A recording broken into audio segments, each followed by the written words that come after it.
like 1 in 10. Say something about the Lions, I'm like, come again. We going to the Super Bowl off of 1 win. We're going to the Super Bowl off of 1 win. Welcome to That's Good Sports. I'm Brandon. We learned that 10,000 likes cannot stop a curse, Perna.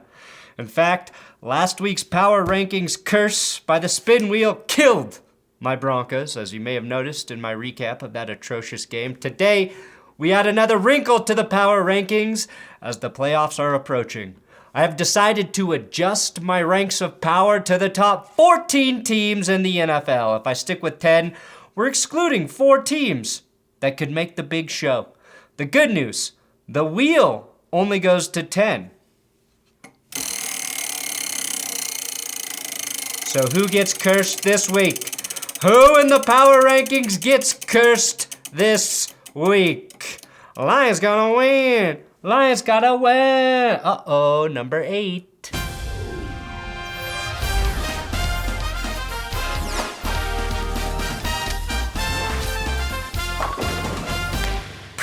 You know what to do. Subscribe. Do it. I will have big dick Patreon shoutouts at the end of today's episode. But first, today's episode brought to you by buyraycon.com/thatsgood and use code HOLIDAY for a 15% site-wide discount. I know a lot of you have already purchased Raycon earbuds, and I wanted to share a message I received on Patreon from a fan of the show who told me when he washed and dried his Raycons and also left them in a walk-in freezer, they still work. Now, neither I nor Raycon recommend that, but it reaffirms what I've said about my Raycons in that they are durable and hold a charge. I use them every night to listen to the soothing sounds of audio books, which help me fall asleep. If you're looking for a great holiday gift, I suggest Raycon because of their amazing audio quality, free shipping and returns, 5 stylish colors to match the personality of who you may be buying for, and as always, they start at half the price of other premium audio brands, so you can give a few pairs as gifts. Again, go to buyraycon.com/thatsgood and use code HOLIDAY for a 15% site-wide discount, link below. All right, starting at 14, putting the Lions on. That's right, Detroit. I'll power rank you. You did something 14 other teams could not do Sunday. The Lions won a game. You have not been eliminated from the playoffs like those pathetic Texans. And you beat the Vikings, who may have started to sniff these very power rankings with a decisive win. You also completed the Wheel of Parody in the NFL. And you know how much I like wheels. Plus, we got the Song of the Year. Lions won a game, posted on G-Man Cash's YouTube channel. I said the Lions won a game. Man, we going all the way. All the way, baby. We about to celebrate. Why? Because the Lions won a game, bitch. I said the Lions won a game. Bitch, we going all the way. Come on, we about to celebrate. Why? Because the Lions won a game, Bitch. Number 13, I got the Chargers.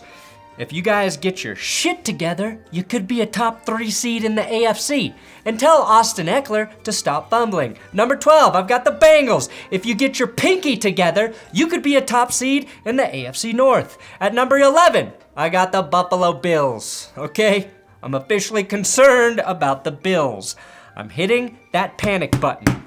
Like that dumb reporter who thought the Bills' run defense was bad on Monday night. I mean, what kind of Boy, what are we doing, bro?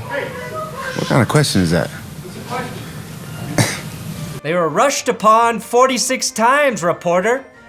You know how I know Josh Allen is better than Mac Jones? His coach let him throw the ball more than 3 times on Monday Night Football.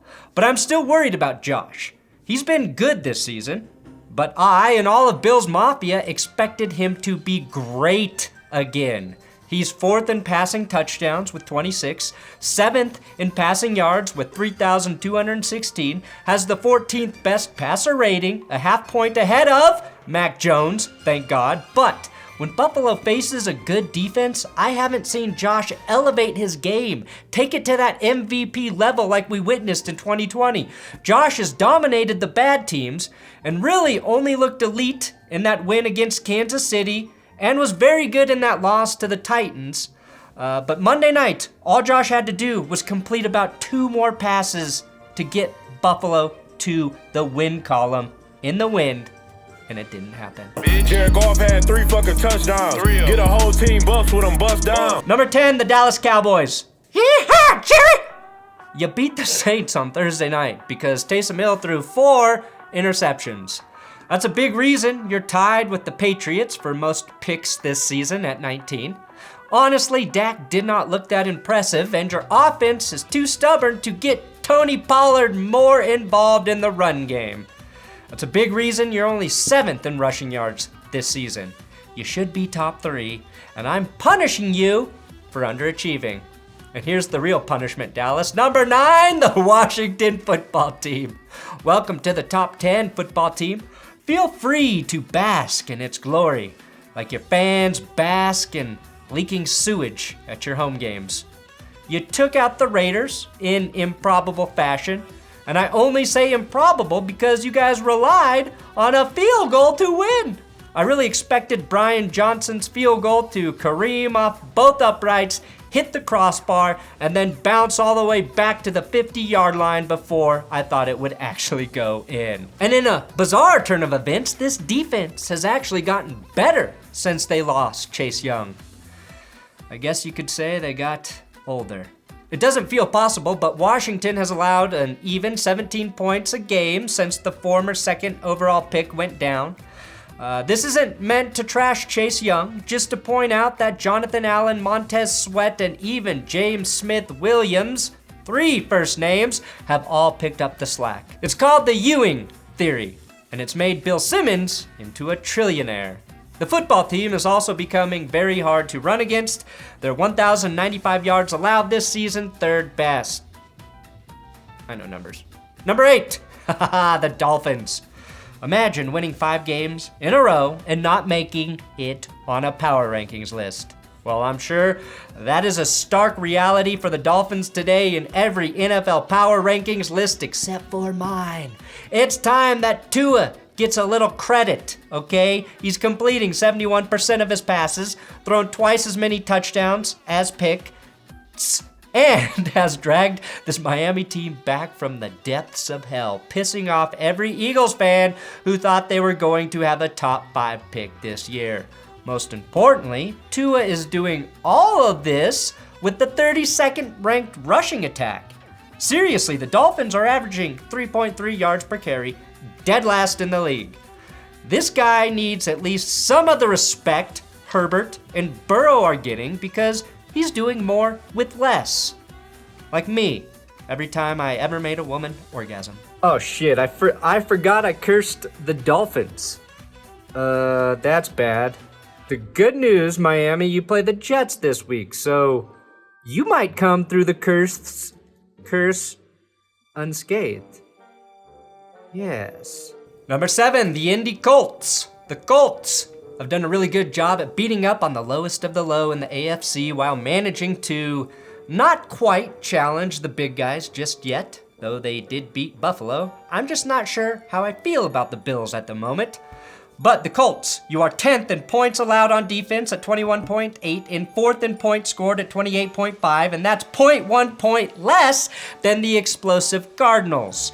What can you really say about this team other than it'll go as far as Johnny Taylor takes them? Another 32 carries against the Texans, which was probably unnecessary, and the defense notches a shutout against the dynamic duo that is Davis Mills and Tyrod Taylor. Number 6, I've got the LA Rams. I'm past the point where I can take away anything from a blowout victory against the Jags, other than saying the Jags are really bad. Benching James Robinson because he fumbled? Fuck off, Urban Meyer, you dumb shit! He's the best player on your offense! Oh, I guess I have a lot to say about the Jags. Beckham Jr. caught a TD, buying time before the inevitable. Oddly, Beckham is a welcome addition, but Von Miller has been a non-factor, notching 0 sacks as a Ram and just 1 single quarterback hit. And that hit might have been flagged for roughing. Now the Rams are sitting here based on their record, their potential, and maybe, just maybe, this was a get-right game for Matthew Stafford.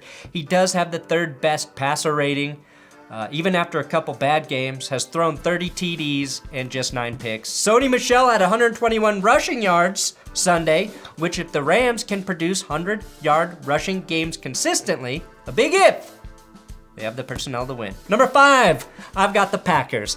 Yes, the Packers were on a bye week. I usually keep the bye week teams off the list, but I'm putting the Packers here at 5 just so I don't have to hear Tom Grassi bitch about it tomorrow morning on GPS. Every Monday, Wednesday, Friday morning here on YouTube. Number 4, the Kansas City Chiefs. The goddamn Kansas City goddamn Chiefs are back on the list after beating my cursed, then uncursed, but definitely still cursed Broncos. I could say the Broncos beat themselves, and that would be partially true, but you have to give the Chiefs credit for capitalizing on the Broncos' errors, something Denver couldn't do when the Chiefs left the door wide open. Again, it was the Chiefs' defense making the difference rather than their offense, who only scored 16 of Kansas City's 22 points on Sunday night. And the Chiefs' defense has allowed just 39 points in their last 4 games combined. Whether or not KC wins down the stretch will likely come down to whether Patrick Mahomes and company get hot, which feels like a flip of the coin at this point. They haven't really shown that they can be patient on offense, and when they're playing a team with good safeties, they're unable to hit on their downfield passes. Oh, would you look at that? They play the Raiders next week, who I don't even know if they use safeties. Number 3, the Cardinals. Kyler and D-Hop. They came back, and it looked like they were never gone. Hold on, I'm getting word that the Cardinals played the Bears, which does not legally count as a bye week, but it's dangerously close to the real thing. You do have to love how opportunistic this Cardinals defense was against a bad offense, picking off Andy Dalton and the Bears 4 times. The Cardinals have a takeaway rate of 18% on defense, meaning almost 1/5 of their opponent's drives end in a turnover. Arizona is also tied with the Bucs, the Pats, the Rams, the Bengals, and the Panthers with 32 sacks this season. That is a stupidly long tie for 4th best. Oddly, the top 3 sacking teams in the Vikings, Steelers, and Bears are not in the current playoff picture. Number 2, I've got the Tampa Bay Buccaneers. Welcome back, Tampa. You're a dick hair away from the 1 seed in the NFC, and Tom Brady is probably a cinch for MVP thanks to the media's vendetta against Aaron Rodgers. Keep in mind, Aaron Rodgers misled reporters, whereas Antonio Brown and Mike Edwards lied to the NFL about their vaccination status, and probably committed a federal offense in the process. And Antonio Brown, of course, settled a rape case last year. But that's neither here nor there. Whatever will Tom Brady do, though, now that he's down to just 3 Pro Bowl pass catchers? Despite the wealth of talent in the Bucs passing game, it's actually regular season Lenny checking in with the 2nd most receptions on the team at 58. He's been the unsung hero on the Bucs offense. Tom Brady's greatest accomplishment may actually be turning Leonard Fournette into James White. Plus, the Buccaneers offensive line has given up an NFL low 15 sacks this season. Number 1, the Patriots. New England officially has the longest win streak in the NFL at 7 games. Mac Jones and the Pats offense were able to beat the Bills with completing just 2 passes on 3 attempts. Something I haven't seen since Tim Tebow beat the Chiefs with just 2 completions. And Mac Jones needed Jonnu Smith to make an incredible acrobatic one-handed grab just to get half of his completions on Monday Night Football. Outside of that 164-yard TD run by Damian Harris, the Patriots were shut down in the run game. The reason they beat Buffalo was their red zone defense, after giving up an early passing TD, stopped Buffalo 3 times in the red zone. They capitalized on Matt Breida's costly fumble early, and they made their field goals. More importantly, set up their kicker to hit those field goals in the wind with appropriate hash mark placement. The Bills are a well-coached team, but the Patriots are a Bill-coached team. And in a weather game, that's hard to beat. And as promised, I've got Big Dick Patreon shoutouts for Nader, Taya, aka Never Bet on the Broncos. David Hornbostel from the Grossi Posse with the $204 per year donation. Thank you, David. Drewski, Chris Kelly, Zachary McGee, RM7. Phantasm ASMR upping to 11.11. Icky Joey, and they still work. I also accidentally left them in a walk-in freezer for a week, and they are fine. Get a pair by Raycon, upping to $25. That was the gent who said he washed his Raycons, dried his Raycons, left them in the freezer, and then donated $25 to me. Patreon.com/thatsgoodsports. That's how you can support this channel. And next week, we should be doing our Zoom meeting for all $10 and above patrons. Thanks for watching That's Good Sports. Please subscribe here on YouTube. You got to sub, and I've got the best and worst from NFL Sunday up on the screen right now. You can watch it if you would like, because it was pretty good this week. A lot of Gardner Minshew talk in there.